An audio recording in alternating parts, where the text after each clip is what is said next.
Shalom jemaat Tuhan, kita berjumpa lagi dalam Bible Study Perjanjian Lama. Kita akan melanjutkan pembelajaran dari sesi sebelumnya dari Kitab Bilangan. Di bagian yang kedua ini kita akan belajar bagaimana Israel dipersiapkan menjadi kemah Allah. Kita sudah belajar sebelumnya bahwa mereka diatur formasinya sehingga Allah yang kehadirannya dinyatakan di kemah suci menjadi sentral dari perkemahan orang Israel. Allah hadir di tengah-tengah mereka. Maka itu ada beberapa hal yang harus diperhatikan oleh mereka. Kita akan belajar kali ini dari Bilangan 5 sampai Bilangan 6 ayat 21. Di dalamnya kita akan belajar bagaimana mereka harus menjaga kekudusan, lalu bagaimana harus menjadi umat yang bertanggung jawab. Lalu ini yang menarik, ada perkara kecemburuan. Apa itu nanti kita lihat ya. Lalu juga yang keempat nanti tentang kenasiran. Ya, tentang orang-orang yang menjadi nazir Allah. Apa itu? Nanti kita akan lihat bersama-sama. Sebelum kita masuk di poin-poin ini, yang pertama kita lihat kembali sekilas satu pertanyaan yang sudah saya singgung minggu lalu. Apakah Allah itu kejam? Karena kita nanti akan melihat ya, ada aturan-aturan, ada ketentuan-ketentuan yang kalau kita lihat sekilas seolah Allah itu kejam. Tetapi kita harus ingat bahwasanya Allah itu kudus. Kekudusan itu sesuatu yang tidak bisa dilanggar. Kekudusan itu bagaikan api yang menghanguskan. Apa yang tidak kudus bersentuhan dengan api itu tentu akan hangus. Demikianlah Allah ingin mengajarkan kepada Israel bagaimana mereka harus hidup kudus seperti Allahnya adalah kudus. Untuk itu diperlukan disiplin yang ketat, ya, disiplin yang keras. Allah mendidik umatnya sedemikian rupa supaya mereka pun menjadi kudus. Kemudian kita ingat juga bahwa Israel disiapkan sebagai pasukan. Di medan tempur tentu jenderal akan menegakkan disiplin keras bagi pasukannya.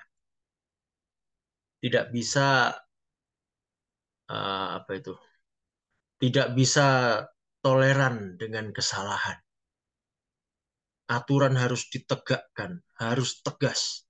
Karena ini adalah pasukan. Kalau tidak, nanti itu bisa merusak formasi seluruh pasukan. Kalau disiplin pasukan menjadi lemah, maka pasukan itu akan tercerai-berai. Karena itu dibutuhkan suatu disiplin yang keras supaya Israel sungguh-sungguh terlatih menjadi pasukan yang kuat. Dan kita perlu menyadari di balik kerasnya didikan Allah bagi umat Israel, sebetulnya itu semua ada di dalam bingkai kasih Allah. Kita akan melihat nanti bahwa ada sisi di mana Allah harus menegakkan kekudusannya. Tetapi ada sisi juga di mana Allah menunjukkan betapa dia mengasihi umat Israel. Kita lihat sekarang bagian yang pertama, menjaga kekudusan. Kita baca Bilangan 5 ayat 1 sampai 4. Tuhan berfirman kepada Musa, perintahkanlah kepada orang Israel supaya semua orang yang sakit kusta, semua orang yang mengeluarkan lelehan, dan semua orang yang najis oleh mayat disuruh meninggalkan tempat perkemahan. Baik laki-laki maupun perempuan haruslah kau suruh pergi. Keluar tempat perkemahan haruslah mereka kau suruh pergi, supaya mereka jangan menajiskan tempat perkemahan di mana aku diam di tengah-tengah mereka. Maka orang Israel berbuat demikian. Mereka menyuruh orang-orang itu meninggalkan tempat perkemahan seperti yang difirmankan Tuhan kepada Musa, demikianlah diperbuat orang Israel. Nah, mengenai hal ini, prinsip dasarnya sudah saya sebutkan juga sebetulnya di sesi sebelumnya ya. Nah, kita lihat poin-poin penting dari keempat ayat ini. Ya. Ada orang-orang yang diharuskan keluar dari perkemahan. Mereka harus pergi keluar. Siapa mereka? Semua orang yang sakit kusta. Lalu semua orang yang mengeluarkan lelehan, semua orang yang najis oleh mayat. Nah, ini kalau kita ingat di sesi sebelumnya ya. Hal-hal ini berhubungan dengan kematian dan dosa. Orang sakit itu secara tidak langsung itu adalah akibat dari dosa. Bukan saya berkata saat ini kalau ada yang sakit, wah pasti karena ada dosa yang dilakukan. Bukan seperti itu maksudnya. Tetapi sakit itu muncul karena manusia sudah jatuh dalam dosa. Dan itu mengarah kepada kematian. Nah, jadi segala yang berbau kematian dan dosa yang najis itu harus disingkirkan dari tengah-tengah perkemahan ya. Dan kalau kita perhatikan ini sebetulnya berhubungan juga dengan masalah kesehatan. Karena semua yang disebutkan tadi sakit, kusta, mengeluarkan lelehan, orang yang najis oleh mayat, artinya yang berdekatan atau bersentuhan dengan mayat. Mereka itu rentan membawa bibit penyakit, rentan menularkan penyakit. Sedangkan mereka saat itu sedang dalam perjalanan di padang gurun, tidak seperti kita sekarang. Ketika kita bersentuhan dengan sesuatu hal yang kemungkinan membawa penyakit, kalau zaman sekarang langsung semprot, semprot alkohol, semprot hand sanitizer, atau lebih baik lagi langsung mandi, baju langsung disiram air panas, lalu dicuci. Kalau mereka ketika itu di padang gurun, apa bisa melakukan hal itu? Tentu tidak. Mungkin mandi saja susah, karena ketersediaan air tidak seperti kita sekarang. Namanya juga di padang gurun.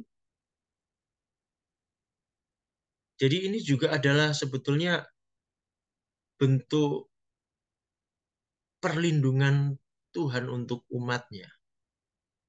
Jangan sampai sakit dan kematian itu menyebar. Maka mereka harus disingkirkan dulu. Ingat, ini adalah karantina, bukan pembuangan. Memang dicatat haruslah kau suruh pergi, keluar tempat perkemahan, haruslah mereka kau suruh pergi. Tetapi ini bukan untuk selamanya mereka diusir keluar. Ada masanya untuk karantina. Ada masanya mereka memang harus disingkirkan terlebih dulu. Tetapi kemudian mereka boleh masuk lagi. Ketika mereka sudah dinyatakan tahir, mereka boleh kembali bergabung bersama kaum Israel yang lain. Kemudian kita lihat tentang yang kedua, yaitu bertanggung jawab. Kita baca Bilangan 5 ayat 6. Berbicaralah kepada orang Israel. Apabila seseorang laki-laki atau perempuan melakukan sesuatu dosa terhadap sesamanya manusia, dan oleh karena itu berubah setia terhadap Tuhan, sehingga orang itu menjadi bersalah. Nah, perhatikan di sini, kita stop di sini dulu. Yang saya garis bawahi, yang pertama, melakukan sesuatu dosa terhadap sesamanya manusia. Tidak dikatakan dosa terhadap Tuhan, tetapi dosa terhadap sesama manusia. Kesalahan terhadap sesama manusia. Suatu hal yang merugikan sesama manusia. Perhatikan bagian yang kedua. Oleh karena itu berubah setia terhadap Tuhan. Jadi kesalahan terhadap sesama manusia itu juga diperhitungkan sebagai kesalahan terhadap Tuhan. Di sini kita melihat betapa seriusnya Tuhan ya dalam hal kekudusan dan keadilan. Tuhan ingin kita hidup benar. Tuhan ingin kita hidup kudus. Termasuk juga terhadap sesama, bukan hanya terhadap Tuhan.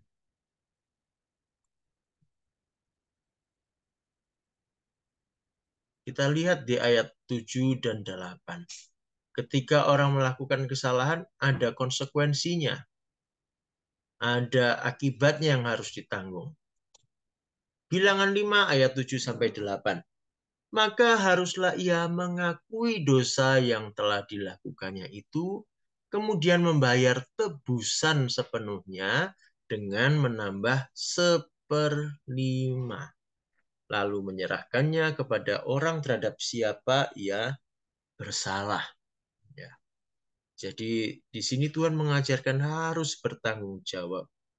Ketika kita merugikan orang, kita harus bertanggung jawab. Hukumnya bagi orang Israel, memberikan ganti rugi sepenuhnya ditambah dengan 1/5. Nah, ayat 8. Tetapi apabila orang itu tidak ada kaumnya, kepada siapa dapat dibayar tebusan salah itu, maka tebusan salah yang harus dibayar itu menjadi kepunyaan Tuhan dan adalah bagian imam. Jadi di sini maksudnya ya mungkin kesalahan itu mengakibatkan kematian seseorang mungkin ya. Lalu orang itu kebetulan tidak ada keluarganya yang kepada siapa ganti rugi bisa diberikan, maka tebusannya diberikan kepada Tuhan, bukan dihapuskan, tapi diberikan kepada Tuhan.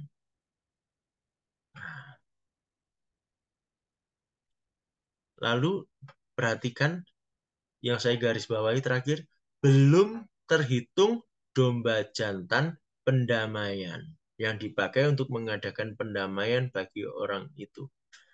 Jadi konsekuensi dari kesalahan itu ada dua. Tebusan ganti rugi kepada sesamanya, lalu juga korban domba jantan pendamaian yang dibawa kepada Tuhan untuk pengampunan dosanya. Di sini kita melihat bahwa Allah itu mengajarkan kepada orang Israel mereka tidak boleh hidup semaunya sendiri. Apalagi sampai merugikan orang lain. Berbuat salah terhadap orang lain hukumnya sama dengan berbuat salah kepada Tuhan. Ya. Jadi di sini jelas dalam kekudusan dan keadilan Allah. Kesalahan adalah pelanggaran terhadap kekudusan. Kesalahan terhadap sesama juga merupakan kesalahan terhadap Tuhan. keadilan menuntut adanya pertanggungjawaban. Lalu kita masuk hal yang ketiga. Ini menarik sekali hal yang ketiga ini ya. Perkara kecemburuan. Oh, ada kecemburuan segala sih. Kecemburuan yang di mana? Yang bagaimana ini ya? Nah, kalau kita baca tentang kecemburuan ini dalam kitab Bilangan, seolah-olah seperti menyudutkan perempuan. Tetapi apakah benar demikian? Kita perhatikan dulu ya. Kita lihat Bilangan 5 ayat 11 sampai 31 ya yang mencatat hal itu. Lumayan panjang. Ada 21 ayat. Diceritakan detail ya. Wah, berarti ini hal yang penting. Dan kalau kita baca hanya sekilas saja, kita tidak membacanya berhati-hati, kita bisa merasa seolah ayat-ayat ini menyudutkan dan menekan perempuan. Wah, kok sepertinya diskriminatif sekali terhadap perempuan. Apakah Tuhan lebih sayang kepada laki-laki? Sehingga seolah ayat-ayat ini membela kaum laki-laki. Apalagi yang diadili di hadapan Allah dan menanggung hukuman adalah perempuan. Lalu ditutup dengan ayat 31 yang berbunyi begini. Laki-laki itu akan bebas daripada salah, tetapi perempuan itu haruslah menanggung akibat kesalahannya. Wah, ini ibu-ibu bisa marah ini ya. Bisa kebakaran jenggot. Ibu-ibu nggak punya jenggot sih ya. Nah, kita lihat dulu ya.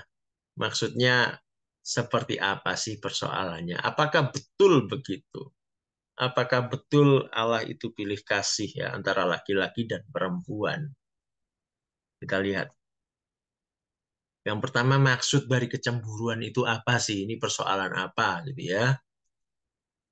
Yang pertama, ini adalah soal kecurigaan suami akan adanya perbuatan zina oleh istri. Jadi ini persoalan ketika suami mencurigai istrinya telah berzinah dengan laki-laki lain. Dan kecurigaan ini tidak dikuatkan oleh saksi dan bukti. Jadi ini hanya kecurigaan ya, tanpa kejelasan. Jadi ya bisa benar, bisa tidak. Siapa yang tahu? Manusia tidak ada yang tahu. Karena kan memang seringkali perbuatan zina itu tersembunyi. Pelakunya jelas tidak mungkin dong memberikan pengumuman kepada umum, apalagi kepada suaminya. Tidak mungkin lah. Nah, jadi ini hanya kecurigaan. Kasusnya nggak jelas ini. Nggak ada bukti, nggak ada saksi. Lalu siapa yang bisa memberikan kejelasan? Ya, yang bisa hanya satu, Tuhan yang Maha Tahu. Maka Tuhan menjadi hakimnya. Karena ya perkara kecurigaan ini jelas di luar wewenang hukum manusia karena tidak ada saksinya, tidak ada buktinya. Bagaimana pengadilan manusia bisa menjatuhkan vonis? Tidak bisa. Oleh karena itu perkara ini harus dibawa kepada Tuhan yang Maha Tahu dan Maha Adil. Nah, Dari sini kita bisa melihat maksud dari ayat 31 yang tadi sudah kita baca. Laki-laki itu akan bebas daripada salah, tetapi perempuan itu haruslah menanggung akibat kesalahannya. Maksudnya bagaimana? Yang pertama, suami tidak bersalah karena tidak melakukan penghakiman tanpa saksi dan bukti. Artinya suami itu tidak bersikap atau bertindak sewenang-wenang atas kecurigaan. Karena memang kecurigaan saja tidak membuktikan apa-apa. Jadi kalau sang suami membawa kecurigaan itu ke hadapan Tuhan dan meminta Tuhan yang memberikan kejelasan, suami itu tidak bersalah. Tetapi kalau si suami ini hanya atas dasar kecurigaan, lalu melakukan hal yang tidak baik kepada istrinya, mungkin menceraikan istrinya, atau lebih parah lagi menuduh istrinya berzina, dan dalam hukum yang diberikan Tuhan kalau perempuan laki-laki kedapatan berzina hukumannya adalah mati. Nah, kalau ternyata kecurigaannya salah bagaimana? Bukankah itu suatu kesalahan dari pihak suami? Nah, jadi justru aturan ini melindungi suami supaya dia tidak bersalah karena melakukan penghakiman yang tidak benar. Lalu juga bagi istri, ya, istri yang ternyata memang benar bersalah, maka dia menanggung hukuman bukan dari manusia, tetapi dari Tuhan sendiri. Itulah maksud dari ayat 31 tadi. Ya. Jadi sebetulnya justru ketetapan Tuhan dalam hal ini adalah perlindungan Tuhan terhadap umatnya. Dan ini diteguhkan oleh beberapa keterangan dari Misnah. Ya. Misnah itu catatan bangsa Yahudi tentang petunjuk pelaksanaan Taurat. Atau yang ya kalau menurut orang Yahudi ini disebut sebagai Taurat lisan. Nah, kalau saudara baca di dalam bilangan 5, pelaksanaannya kan perempuan yang dicurigai ini dibawa ke kemah suci di hadapan Tuhan. Lalu imam akan memberikan air yang diberi debu dari uh, lantai kemah suci itu, dan juga uh, tulisan kutukan atau hukuman dosanya itu yang dihapus dengan air itu, ya. Jadi itu melambangkan hukuman itu ada di dalam air itu, kemudian air itu harus diminumkan kepada perempuan yang dicurigai. Dikatakan di situ perempuan itu kalau memang bersalah maka dia akan mengalami, disebutkan perutnya akan membengkak tetapi pahanya akan kempes, ya. Nah, ini memang perkataan figuratif, ya, melambangkan perempuan itu akan mandul dan akan terganggu kesehatannya, ya. Dia akan sakit sehingga orang bisa melihat bahwa betul orang itu bersalah, ya. Tetapi dalam pelaksanaannya ada beberapa catatan. Nah, di Misnah dicatat demikian. Perempuan yang dicurigai itu sebelum disuruh minum air itu diberi kesempatan dulu untuk bertobat, untuk mengakui perbuatannya. Jadi sebelum proses dilanjutkan, imam akan bertanya, apakah betul kamu melakukan perbuatan itu atau tidak. Nah, dia diminta untuk mengakui. Kalau si perempuan itu mengakui bahwa dia memang sudah melakukan perzinahan, maka proses tidak perlu dilanjutkan lagi. Perempuan itu tidak perlu meminum air yang mendatangkan hukuman itu, tetapi perempuan itu akan diceraikan oleh suaminya. Di sini kita lihat dia tidak dihukum mati kalau mengaku. Ya, walaupun Tuhan memang memberikan aturan kalau ada orang yang tertangkap basah berzina, maka orang itu dihukum mati.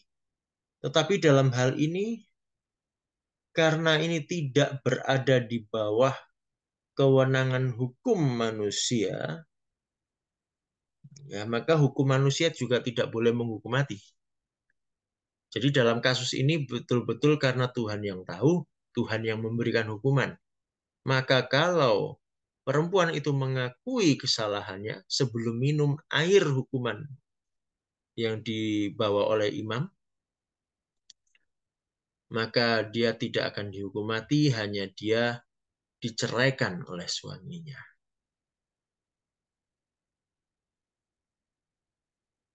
Lalu yang kedua, bagaimana kalau perempuan itu tidak bersalah? Nah, kalau perempuan itu berkata, aku tidak bersalah, aku tidak berzina, maka imam akan memberikan air itu, perempuan itu akan minum, tetapi air itu bukannya mendatangkan hukuman, tapi justru mendatangkan kebaikan. Dikatakan perempuan itu akan makin cantik, makin subur, artinya makin punya banyak anak. Waktu itu kan punya anak banyak dianggap berkat ya. Lalu juga makin mudah ketika melahirkan, tidak menderita kesakitan.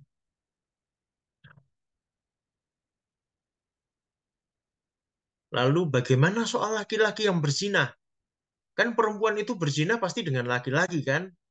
Nah, kalau ternyata ada perempuan yang memang betul dia telah berzina, lalu dia tidak mau mengaku dan dia minum air yang mendatangkan hukuman itu, seperti yang kita baca di bilangan 5, dia akan menanggung akibatnya, dia akan sakit, dia akan jadi mandul, dan semua orang bisa melihatnya. Lalu juga laki-laki itu akan mendapatkan akibat yang sama, mendapatkan sakit yang sama, sehingga dua-duanya akan terlihat, dan tentu dua-duanya akan menanggung malu di tengah masyarakat. Jadi kita melihat dalam hal ini, ya, ketetapan Tuhan itu sebetulnya adalah bentuk perlindungan Tuhan. Jadi di sini kita lihat Tuhan tuh justru melindungi perempuan dari kesewenangan laki-laki. Supaya laki-laki itu tidak asal curiga lalu menjatuhkan hukuman. Juga melindungi si laki-laki, si suami. Melindungi dari kesalahan, menjatuhkan fitnah dan hukuman. Ya. Hukuman yang tidak adil, hanya berdasarkan kecurigaan. Jadi laki-laki dan perempuan sama-sama dilindungi oleh Tuhan.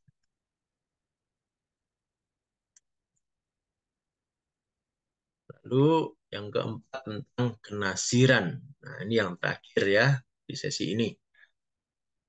Apa sih nasir itu ya? Nasir bagi Allah apa itu?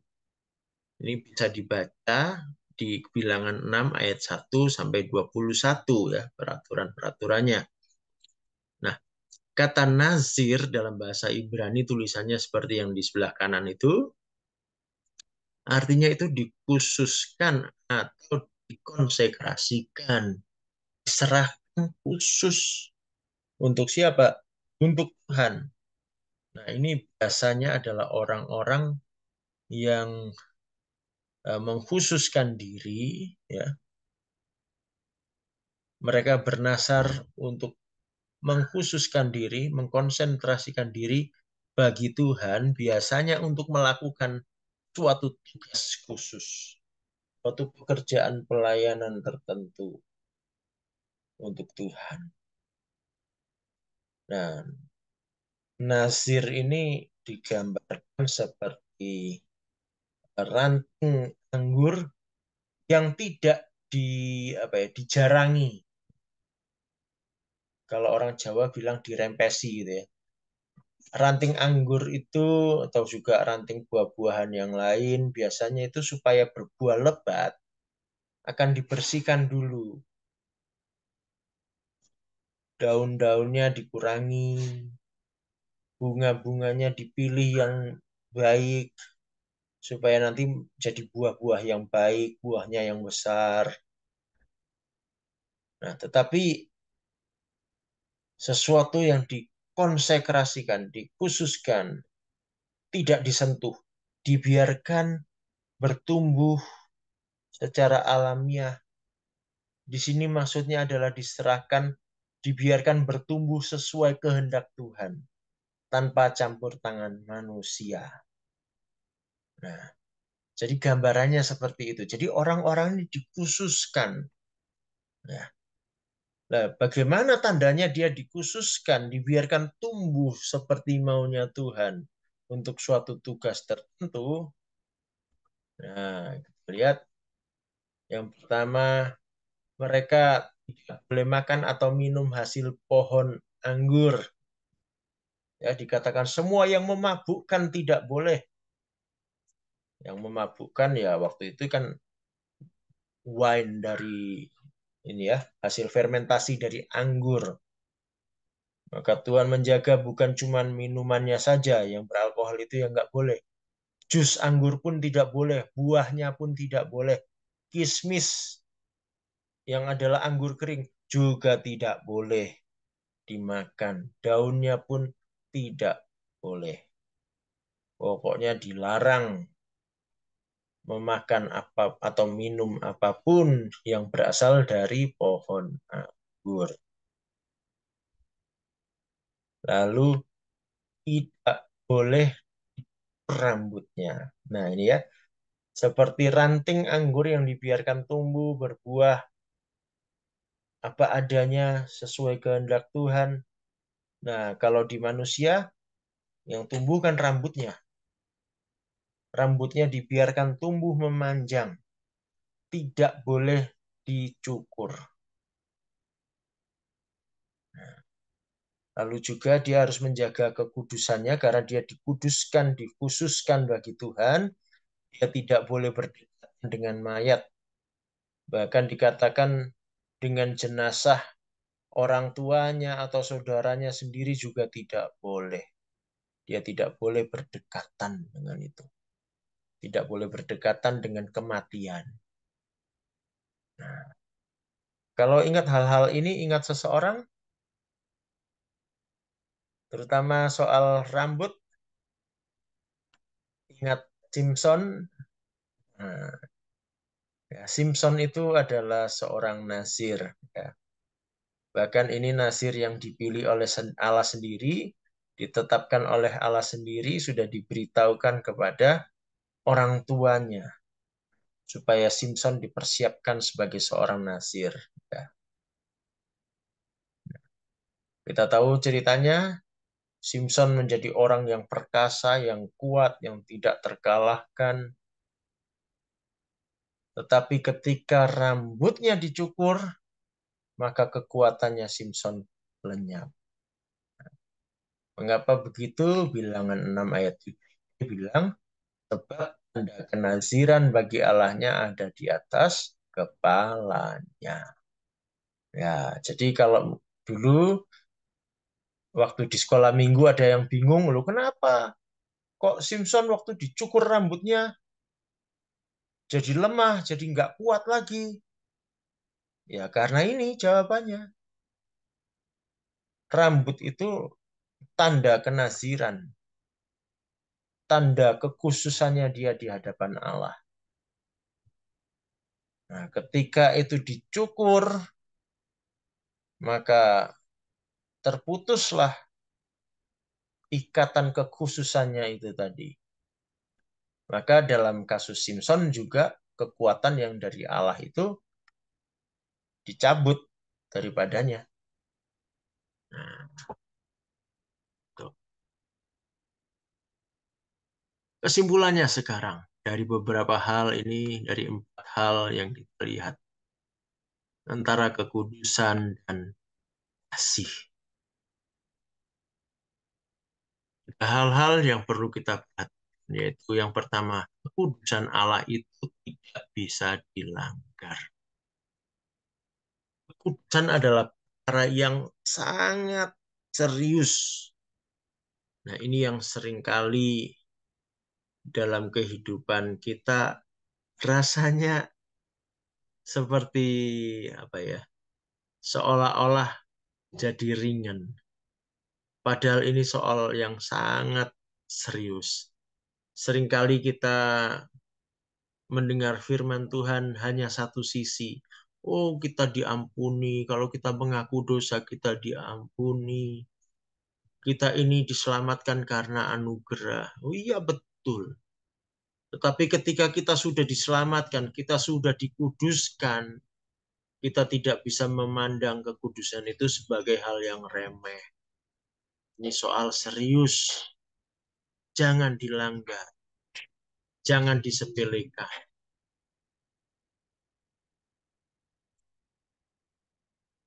Lalu juga yang terakhir, Tuhan memberikan aturan dan didikan yang keras untuk menjaga kita supaya kita tetap hidup dalam kekudusan. Sehingga kita tetap bisa menikmati kasih-Nya yang besar. Karena Allah itu kudus. Kalau kita tidak hidup di dalam kekudusan, kita tidak bisa dekat dengan Tuhan. Kita tidak bisa menikmati betapa besar kasih-Nya Tuhan. Itulah yang bisa saya sampaikan kali ini. Silakan direnungkan. Nanti kita jumpa di sesi diskusi. Tuhan Yesus memberkati.